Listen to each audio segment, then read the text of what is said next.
Hi, this is Counselor Dad. I'm a just retired CEO. My wife and I have 3 beautiful daughters, and I'm giving tips to young people on these videos. Today the topic is how to be and stay healthy. Number 1 for being healthy is have a daily exercise routine. And have a daily exercise routine that really will be a daily exercise routine. Many years ago, knowing myself, and I think I'm like a lot of people, I didn't have the discipline to go out to a gym every day and do all these different things and take an hour or two of time. I didn't frankly have the time in the morning. So I created a basic 20-minute exercise routine that I could do at home. It consists of some weights, some sit-ups, an exercycle. I have the music playing, and I do it every single day, 7 days a week, holidays included.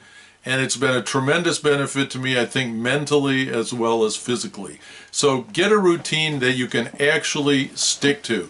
Now, everything else you do and things I like to do, like tennis and hiking and biking, those are all additional and those help a lot too. But even if I don't get any other exercise that day, I've done my minimum daily exercise routine, and I strongly recommend it.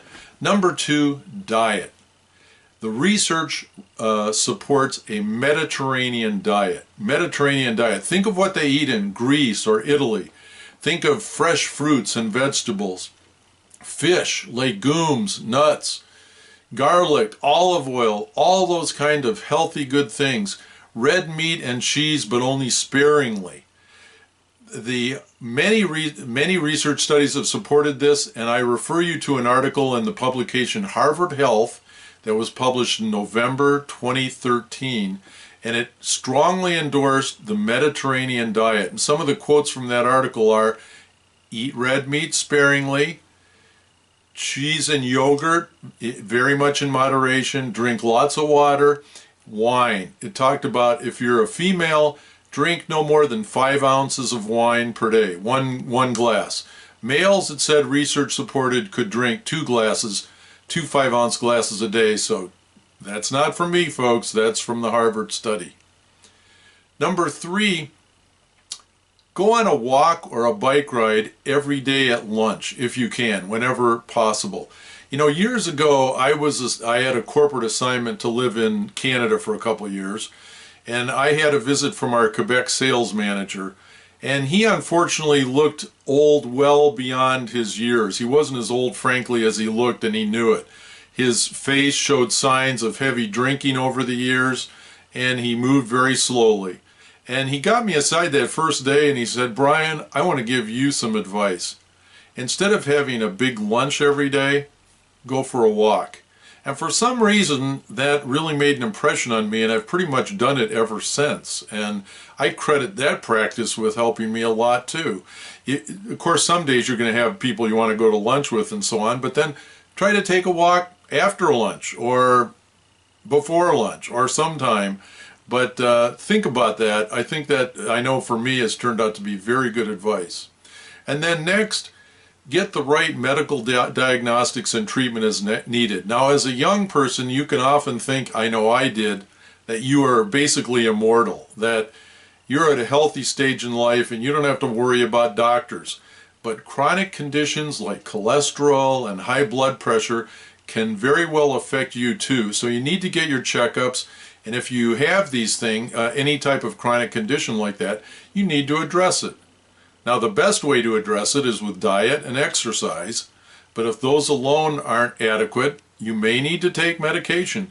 No one likes to take medication. It's not the best solution, but it's better to take medication than to go on for years with an untreated condition like high blood pressure. So keep that in mind. I'm not in awe of doctors. I started my career as a pharmaceutical rep and saw right off the bat how little many doctors knew about prescriptions that they make every day. That's why they need people to come and tell them about these drugs more. But still, overall, thank goodness for the best doctors in the world that we have in the U.S. and take advantage and make use of them. Now, the rest of my little talk today, I want to talk about mental health.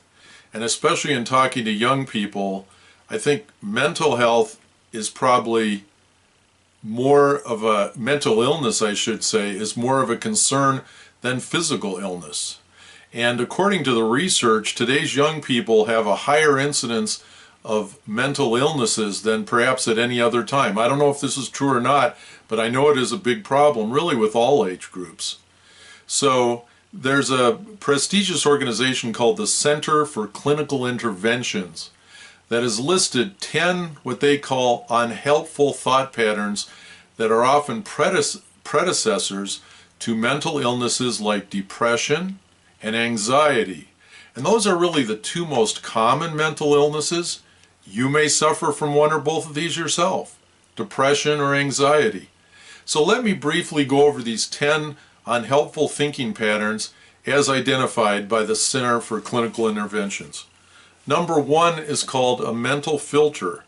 This is like a tunnel vision where you only focus on the negative aspects of a situation and forget about any positive parts.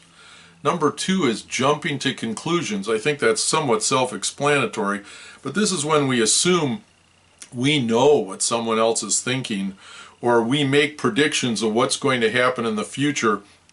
I don't know about your experience, but in my experience, I don't think I've known anybody, including myself, that's very good at making predictions about the future. The third is personalization. This involves blaming yourself for everything that goes wrong or that could go wrong, even if you're not even really responsible. Or, maybe you're partly responsible, but very likely not 100% responsible. Number 4 is catastrophizing. This is what I've often been guilty of. We view a current situation or current problem as just terrible, awful, overwhelming. And really, an objective person standing back and looking at the same situation would say, that's really actually a kind of a small problem.